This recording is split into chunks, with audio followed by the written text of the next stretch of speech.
You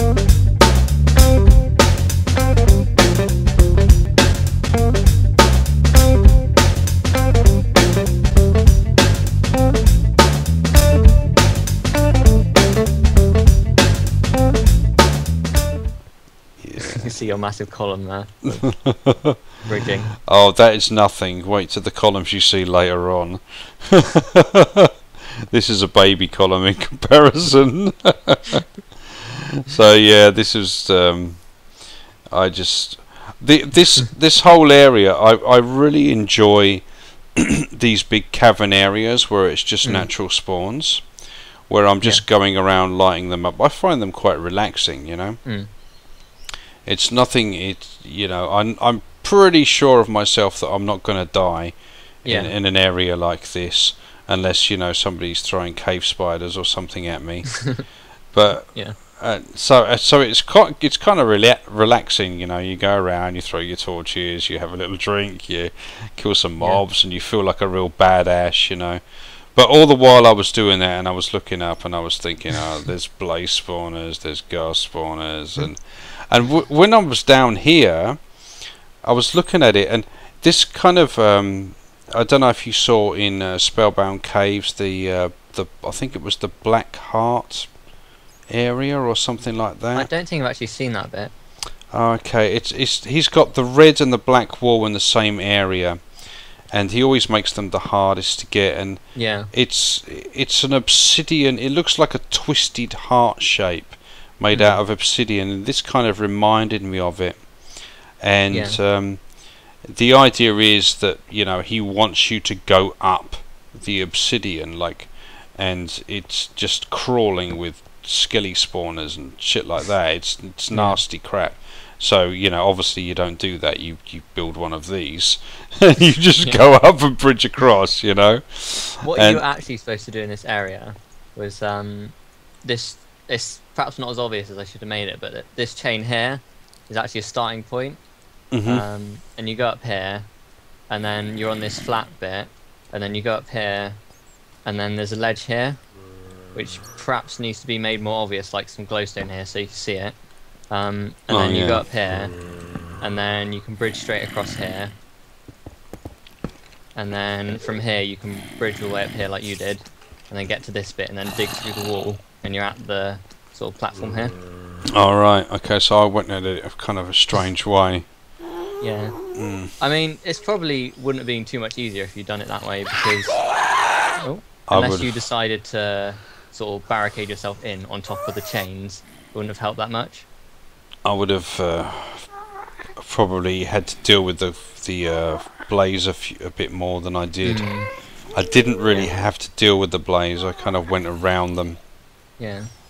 Because at that point, what I was expecting you to do was bridge up to this blaze spawner, because this one's pretty isolated, and then take some blaze rods and make some fire resist potions. Yeah, I didn't even think of that actually.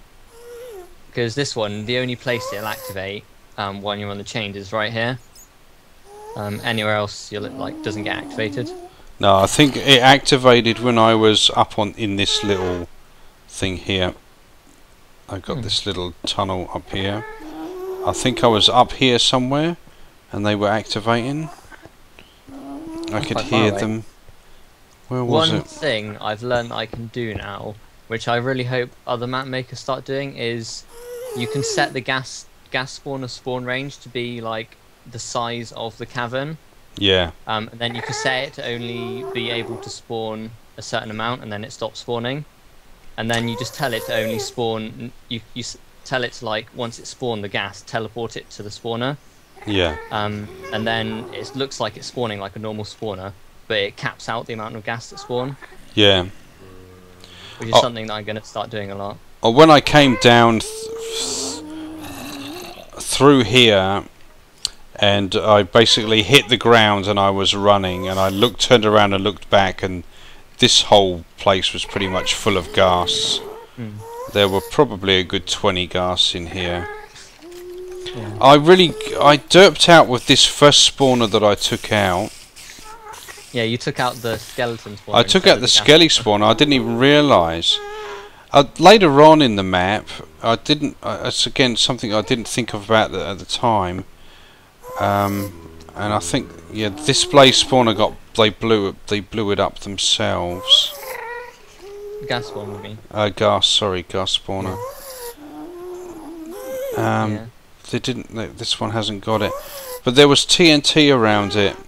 Yeah. And dig it up or something. Well, there were. Actually, no, you probably wouldn't be able to because it might have been 46-1, which is self-destruct itself when you try and. Yeah. Oh, there's one here. Is it? Oh no, it's not. It's not. Normal. No, because I did dig it out on the other one. But I was pretty sure when I looked at it again that there were buttons on the side. Yeah, there were. I should have made that out of wood so you could see them more. Yeah. I didn't want you shooting them though, that's the thing. I want you to have to run up to them. It wasn't until much later that in the last area and there were the wooden buttons. And I didn't even know at that point that you could shoot wooden buttons with a bow. Yeah. It was only Stevie told me, oh, you can shoot them. I'm like, really? But then when I was editing this area and I saw buttons and I thought, oh god, I hope they weren't wooden ones, because, you know, otherwise that was just like such a big fail on my part, you know. The other thing I could do, which would make it not really easy, but because I think having the wooden buttons would make it a little bit too easy, because you could just like come level to it but far away from it and then just shoot it. What I could do is have wooden pressure plates and then you could like get above it and then drop an item on it. Yeah, that's true. And it also mean you could just jump on it and then blow yourself up. So I'm guessing this just goes straight out to the top of the map up here. Yeah. The reason why I did that was because I didn't know about the fact you could fix the lighting bugs. So I just like made holes of light where the lighting bugs would have been. Oh, okay. So this whole area would have been like permanently lit, so I just lit it up anyway. When I first looked up and saw the light, I thought, oh shit, I don't have to go all the way up there, do I? Yeah, it was kind of a fluke seeing the bird cage. I was in one of my tunnels and I just looked and went, oh, there's a cage there, you know. I'm kind of glad I decided to change this into red wool. Because literally it's just one of the gas spawners with the gas spawner and TNT removed. The bird cage. Yeah. So it would have been like that if I hadn't have changed it. Yeah. And then you could have blown it up. Really funny. Yeah, and this is where the skelly spawner was. Yeah, this bit's pretty nasty. 3 skeleton spawners. Oh, I didn't even see this one. I knew there was one somewhere, but I think it was slightly less mean than having them as gas spawners, though. Not gas spawners, blaze spawners. Yeah. Because at that point you wouldn't have had fire resist potions. Oh no. I'm not even sure about what kind of armour I had at this point. I think I had some pretty beat up iron armour. But I kind of wish there were more flying mobs in the game. That'd be quite fun. Yeah. Well, I've heard rumours that at some point the bats will be vampire bats. I really hope. What I would like them to do is just have like some code in the game that lets you turn any mob hostile. Yeah. Just have it so that when they'll like purposely try and move to hit you, and then when they touch you, it just does damage. So they don't have to have like animations. They can just like hit you and do damage. And then maybe they have like sounds when they're hostile as well. Yeah. Because I mean, I'm not asking for like something really complicated, like suddenly having like wolves that are like bigger and have like a new texture. Because that would take a while. I actually sent Didabone a message of probably a couple of months back now, because I had this idea that it would be really cool if you went into an abandoned mine shaft and they had zombies spawning in there that only spawned in abandoned mine shafts, and they spawned with picks. Yeah, that'd be really cool. And they track Maybe you. Picks and shovels. They track you like spiders through walls, but they dig to you. That'd be awesome. And that would be really cool. And yeah. You get, you know, It'd be like only on hard or something. Yeah, you know when you're in a cave sometimes and you hear like a zombie or something and you're like, oh, and you're trying to find it and you're digging through the wall and stuff, but they're actually digging to you. You know. It can have like a noise that's in between a Enderman and a zombie. And it would just be really cool in challenge maps. You go into an area and you think, oh, this is quiet, and then the next thing is they're kind of coming out of the walls like silverfish, you know. Imagine having like just like a box like on the other side of a wall, like a hollow bit. And just like it spawns like 10 of them at once, and they just start eating away at the wall. Yeah, I just thought it'd be quite. They wouldn't have to add anything, because they would just give them the capability to track you like spiders and break blocks like silverfish. I mean, I don't really know about these things, but like the way Endermen pick up blocks, except rather than carrying the block, it just disappears. Yeah. And then maybe when you kill them, they drop a load of blocks that they recently dug. Oh yeah, I mean, they could be like real miners. They could drop, you know, like random diamonds or anything. Because I know a problem that a lot of people had with Enderman is that they take blocks and then they just despawn with them and stuff. Yeah. So if the miners just like, if they say you had an unbit lit of your house and it happened to be in a chunk that the mine shaft was in, then you could potentially have zombies digging through your walls, which wouldn't be good. So if they dropped what they recently mined, it would still be better. Yeah. I just thought that would be really cool, you know. And it could make some kind of cool and funny things in these kind of maps too. Yeah. There's so much stuff that could be added to the game, but I guess Mojang only have a certain amount of time to sort of spend on everything. They're adding some cool stuff, but yeah, they are. I feel like they've pretty much they're coming to the end of it, to tell you the truth. I mean, I know that Notch he doesn't really have anything to do with it anymore. No. And I think Jeb is pretty much the same way now. Now it seems like it's Dinnerbone's toy to play with, you know. Yeah. And then maybe when he's like had enough, somebody else on the crew will take it over. I don't know. Well, I think Dinnerbone and Jeb are actually the people who used to work on Bucket. Oh, really? So they're actually mod makers, not game designers. Does that make sense? So they were just hired mod makers, pretty much. Oh, okay. Yeah, there was talk about them like actually not changing the game much at all now, just making it sort of mod friendly. Yeah, more so that you could go into the menu basically and just add mods.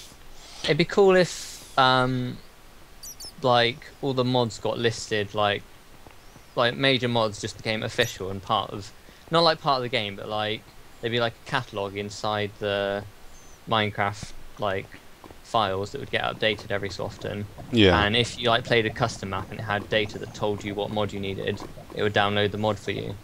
Yeah. Yeah, that would be good. I know that the actual development of the game, a lot of it has come from people's mods, you know. I mean, they had the better lighting mod that got introduced into the game pretty much. And yeah, a few things like that. It's quite interesting the way that this game has developed from input from people that weren't the original game makers. They were just people that, you know, made their own little things. Yeah. Oh, all right. So that was that area finished for me. And now we're on to like past this bit that hasn't been put on YouTube yet. Yes. So this actually my next video will be of the Crown of Awakening. Ooh. So that's the next area we'll go to, because that's the next area I went to. I came in here when I was lighting up this area. I didn't light up this ledge. No. Apparently. There is actually a reason why it's a big flat circle. Originally, this was another area. Oh, really? But I didn't like it, so I just filled it in with stone. Ah. It was supposed to be like, you know, Cuirass Swamp over there. Yeah. It was supposed to be that, but at cloud level. so you just like be really difficult to fight through clouds. But I didn't like that idea because people just turn off clouds and like just not have a problem with it. So I just like filled it in. Yeah. Yeah, there is that. I don't generally have clouds on. No. You'd have This to tell area, them at the I beginning actually of the made it game. by accident at cloud level. You know, like when you go up through one of the levels, there'll just be like a big cloud in your face. Yeah. It's a bit annoying. So I might put a sign at the beginning of that saying turn your clouds off or something. Mm.